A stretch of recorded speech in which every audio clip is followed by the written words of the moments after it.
begins with a TikTok dance. So, welcome everyone to the information management session. Welcome everyone to the information management session. Is the microphone working? Is the microphone working? Yes. Yes. We have 6 really exciting papers, starting with a collaborative effort of 5 universities on, which one is it? 0303 on the small paper, 3 and 6. 3 and 6 was 0. Okay.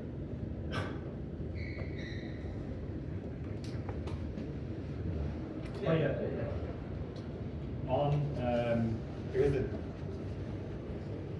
it's a little different title, and the original title is about IDS-constrained Text-to-graph query, and it's presented by Ivan Smer.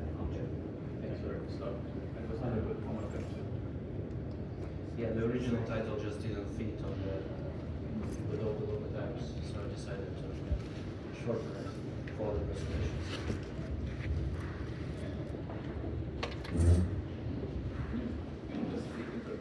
I'm speaking.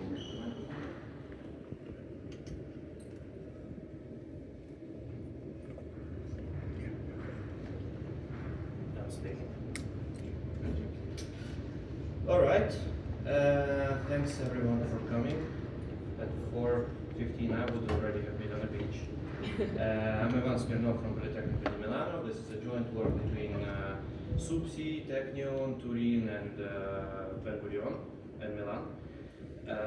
Well, the one-line version of this talk is that we let the non-experts chat with the blueprint of the building, ask questions to a beam model in plain English, and we try to make the answers reliable. Everyone in this room has met this gap. It's a gap between, let's say, a stakeholder has a simple information need, for example, list all external walls on the level 2. But then the reality is this, when you work with an empty file. This is the intent to query gap, and the expertise cost is to get the correct verifiable answer.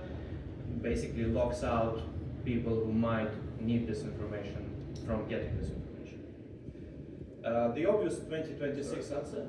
Really sorry, but we have an issue with your recording on the screen. I'm recording myself on the phone. Yeah, the other people want to see your slide. He has boycotted it to become more followers because he's going to post it on the building channel. Yeah, on LinkedIn, on YouTube, the funny moments on TikTok.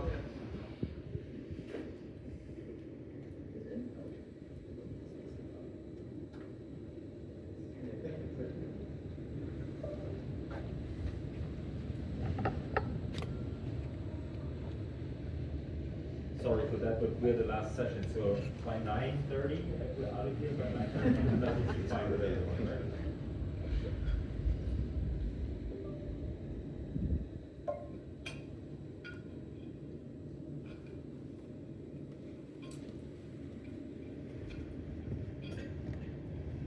So how maybe tell us something how did you That was the constellation of group, how did you find together technical and technical? All right, so there is a thing everybody is invited to join called Data Sensing and Analysis Committee, which is a part of EC3. And as a part of the work of this committee, we've split ourselves, the volunteers of the committee, into the groups, and decided to write the papers together to collaborate with each other, and that's how we ended up having 7, I think, authors. Yeah.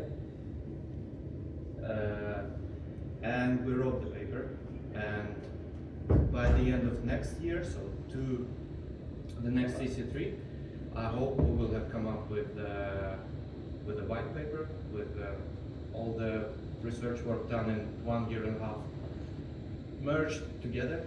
And yeah, so data sensing and analysis. The chair now is Silvia Meschini. That's her, join. If you're interested in the construction data, in the sensors, in live data, not live data, GIS data, any kind of data, and the ways to analyze it. And how frequently do you meet? How many, the result of how many meetings? And It how was many- initially supposed to be once a month or something, but then with the researchers' schedules and everything, we ended up meeting like 4 times in a year, I think. But still, partially it ended up it yielded us some results. So. And so you also met yesterday? Yeah, yesterday was in this room, but no, in the room next to it there was a meeting. For example, Dushan here, he joined the committee yesterday. Yeah, follow his example. We need people who want to write or research or both. That's pretty much everyone. Yeah. And what's the roadmap? So the long term. The long term for next year is a bit undefined. Well, out of the 4 chapters / papers that were planned to write last year, 2 were written and accepted. And I guess this year it's going to be 4 more papers, and then everything has to be merged. By this group? Not by these 7 people, but by everyone, because everybody's going to sign up. Yeah, if more, then more. And then, yeah, the white paper, I actually don't know what is it going to be in terms of if it's a if it's a book, maybe book chapter, I'm not sure. To find out, join.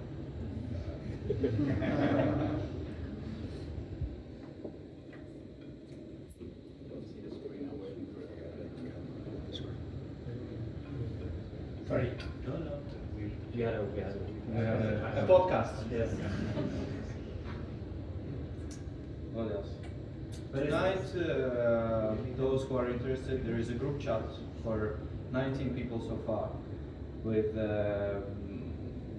it's just a chat to coordinate ourselves to spend the evenings together, to restaurants, nice places, sunsets, networking, and all that. Join. And if you're interested, come to me. And this is the core, no? This is the this is the core. This first surname is the. And what was the recommendation from yesterday? We went to What's the successful story? yesterday we went to Tocipuraudico. It was supposed to be hidden gem, but but maybe because it wasn't the brochure, maybe because of some other reasons, it ended up being a 30 minutes line. But then we managed to get a table, a huge table, 12 people table. And then some people got lost because at the city center the internet is not really working super well in the evenings. But yeah, no, it was a charm. So to those who did not go there yet, that's a recommendation. It's a meze kind of place, so you put the plates of a little bit of everything in the middle, then you share the bill, and it's a good bill in terms of the amount of money that you end up paying. And then they let you pay separately for those who collect the receipts. It might also be important. And tonight, I don't know. We'll plan after I present. Let's see what it is.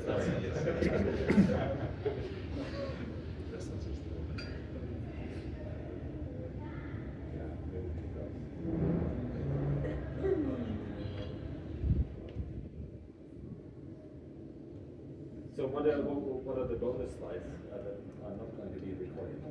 That are not going to be on video? No, I what are the really bonus don't slides that you have no time for? The things we share now. The last one with the thank you. It always can be omitted. Yeah. But no, I'll go quickly. Yeah, I've tried it today in the morning. I did it in 7 minutes. So maybe now, since we can omit the first slide for sure, it's gonna be 6. What are the groups? So from your experience that you have seen during these days, what are the closest things that you have discovered in presentations by others and said, oh, come on, we're working on similar things? There's a lot. First of all, half of EC3 is basically LLM EC3. This is not a secret yet. anybody who you approach to talk to about the research material has done a bit from here or a bit from there. It was not so this paper is basically a combination of graphs and LLMs for the BIM. So all the buzzwords. So yeah, you end up having a little bit to discuss with everyone. Those who are a little bit better in prompt engineering or in agent engineering or something like that, they know more in that. Those who are better with ontologies and graphs and knowledge graphs are better in this. Those who are better with compliance are better in that. And yeah, that's what makes EC3. And the constraint part is The putting constraint guards- part is is putting guardrails on. Yeah, on, it's on, putting on the. I'm actually presenting the paper now. So, no, without off the record, the idea is very simple. We don't want to upload an IFC file to Claude or Gemini, right? So we want a local model, and we don't want to use an API, and that's expensive if you upload the whole thing to the API because it's a lot of tokens. So you transform it into a graph and write the queries to the graph instead of making the AI tool grabbing, searching through the whole file, through the whole context. That's why the graph. And then the problem with when you try to make it local, you make it small because you want to host it on a laptop. So you can't have a really strong open source model. You will need a little data center for yourself. So we take a small model that hallucinates more often, but we limit the hallucinations by restraining the output. There is the thing called you put the logits, you put the mask on the output of every next token of the LLM model. So let's say, I'll even go to the slide. So let's say you want to ask for a fire rating in the building. You write a natural language. What's the fire rating of the blah blah of the walls? Find it to me. And if you use a weak model, it will do something like this. The low this is the low value. Anyway, the fire resistance level instead of the fire rating. And for that, we initially put this kind of mask without Light's library of Python, but there is also a set of other tools that do the similar kind of job. And with this kind of mask, we limit the generation of every next token. And if every next token is generating the thing that is not present in the vocabulary that we've created from an IFC file, so we pre-read the IFC file and IDS specification. We create the vocabulary, and this vocabulary restrains the output of the model. So the model will never invent the property or entity that was not in the initial IFC file or the IDS specification. This way we get rid of the fire resistance level or load bearing or morphness, and well, constrain, make sure that the query that LLM writes. Ivan, we are ready. We think so. So can you change the slide maybe? Make sure that the query that LLM writes is semantically valid. It still makes mistakes though, but I'll tell it. Make sure that the query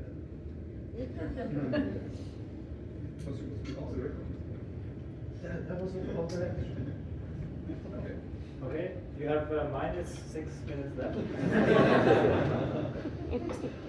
Hello everyone, I'm Ivan Smirnov from Politecnico di Milano.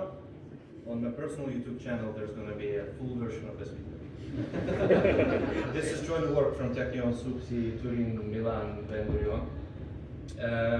There is a gap that everybody knows, is the gap between the intent of the stakeholder to list all external bearing walls or something on level 2, and the reality, which is the IFC file reality with a difficult ontology, with a difficult layers of connections. And a non-expert stakeholder who wants to find out the simple question, they just can't do it. They can't dig through all this. The obvious 2026 answer is LLM.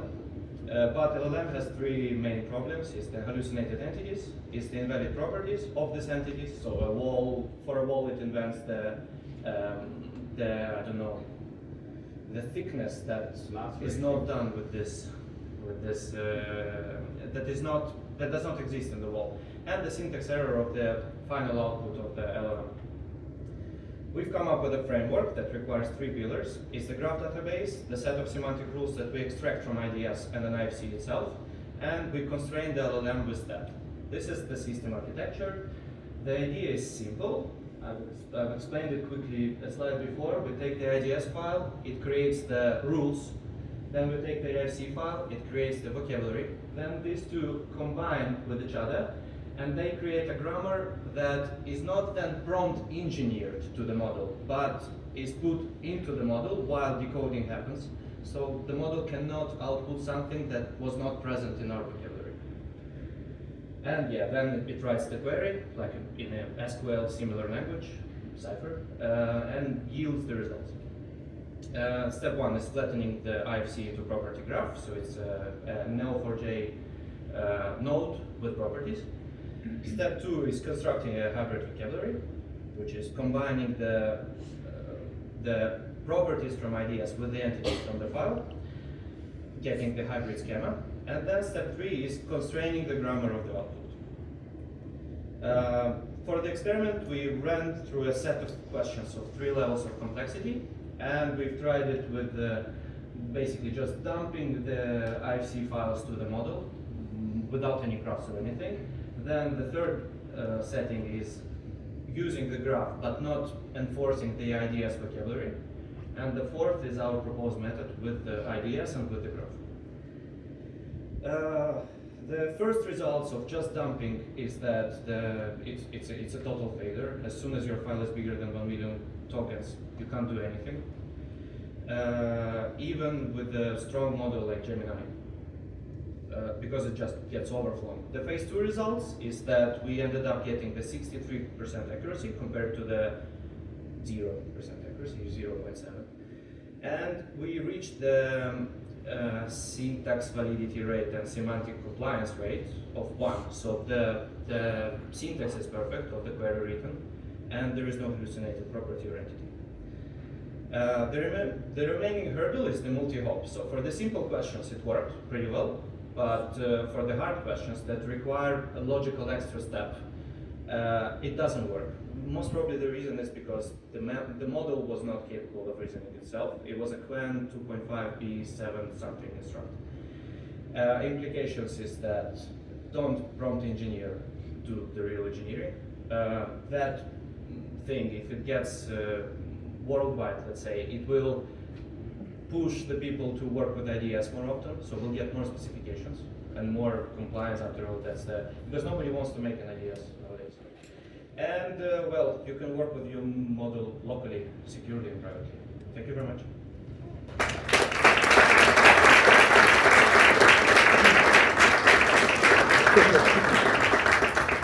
Thank you for the speed run, and that leaves us some time for a couple of questions.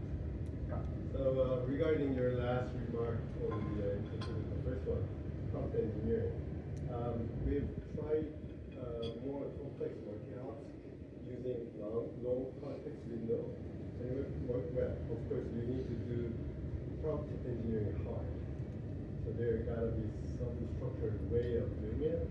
So that it works. So again, we'll let you know the paper about that. So it works. Well, you were presenting here, right? I think I saw it. No. Okay. It's been published a couple of years ago. Share it. Yes. Good work. Nice. Thank you. I have a question related to the decision of Neo4j, and basically you mentioned that you create some, I don't know what the term was, create with some kind of a virtual ontology or something that is. You mean why not GraphDB but Neo4j? So my question is, I mean there's reasons, but my question is basically, if you would run the tool twice or multiple people would run this, would they always end up with the same ontology and thus the same So at the transformation step, at the step from IFC to the graph. No, yeah, maybe you can go back a couple slides. Here or here. No, I think one further. Here. case, I think. But yeah, if you constrain the output of the model, of the LLM, it will always be the same if you rerun it. If you transform the IFC into a graph, it will always be the same as well because it's hard programmed, it's hard coded. And why LPG and not GraphDB? Because LPG is faster with live data if we add live data. So, but the schema builder always builds the same schema? Yeah, it takes the vocab from the IFC file. So if you change the IFC file, it's going to be different vocabulary. Yeah, so if two people with different IFC files would do the same They will query- create two different graphs for themselves. Yeah, but would they be able to rely on the same schema and thus the same types of constraints? Same IDS for two IFC files. Or what? Yeah, for example. If let's say Yeah, there's yeah, two different IFC if, files that yeah, if you use want, the same if you have two same specifications for different IFC files, you can apply them, and the final constraint is going to look different because the vocabulary of the different IFC files is different. If the IFC file was created by an Italian, there's going to be a lot of custom properties that are written in Italian. So it's going to be a different vocabulary. Very quick. Yeah. Is your this selective decoding training free? Free, you mean Do you know, like, computationally free? Like yeah. do you No, know- it takes up some compute. It's cheaper than in terms of compute. It's cheaper than running a good cloud model, but it still costs something. So when you're switching different IFCs, you have to do this. Yeah, you have to do it every time. Redo the constraints, reteach the outlines. Thanks a lot, and thank you for playing along and for